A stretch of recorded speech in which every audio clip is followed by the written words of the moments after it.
And, my dad would always talk to me when I was younger about just like competitive maturity of just like understanding that like when it's time to like show up, like you got to believe that you can do it, whether you do it or you don't do it, like you got to believe you can do it. And I think sometimes as a player, and then, I'm starting to gain more confidence as a coach, but coaching is the same way, right? Like I think about, like, I try to think a lot like a head coach. If I ever took over a program right now, I have things in my mind that how I would want it to look and how I would want to run the program. But at the end of the day, like there'd probably be some imposter syndrome of like, ooh, do I really know how to do, those type of things. So I would say like that would be the biggest piece of advice is just like, be as confident as you can be. And, we've kind of talked about it on the thing. When I became a senior, I believed in the work that I had done, when in reality, that is a big part of it. But I think like a lot of times what can separate people is their intent.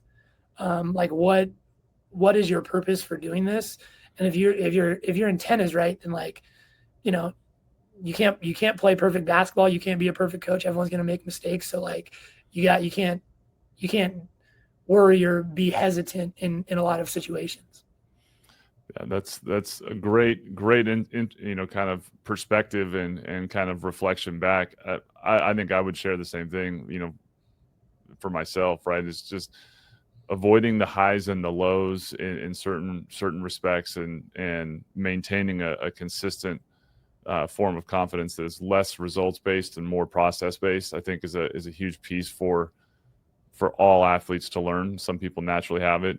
As a coach, I think it's a big part of where my focus on inspiring confidence has always been driven, is that, creating external confidence for your team, creating external confidence in your individual players helps to translate into internalized confidence. And, I think a lot of athletes do struggle with ups and downs of confidence. For sure. Again, I think Coach Klink did a great job with that at Chico. I don't think he ever, was someone who in any way took confidence from people.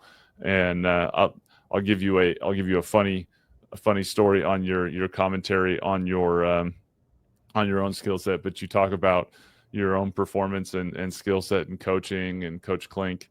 I've talked on the show a few times about the experience of Cal State San Bernardino and the success that we did have during your guys' tenure there, and us moving and going to zone, and Coach Klink and I having conversations about switching. A big part of that was watching you and DeMario and thinking that, at that time there was no chance we were going to guard those guys up top defensively and saying, I would agree with that. I'm not going to put our guys in a bad position and ask them to go guard the ball with these guys that are, high level, athletes and ball handlers. Feeling very passionate about the idea that we needed to switch to a zone so that we could, excel in the areas. We weren't just watching me chase my guy into the paint. Yeah,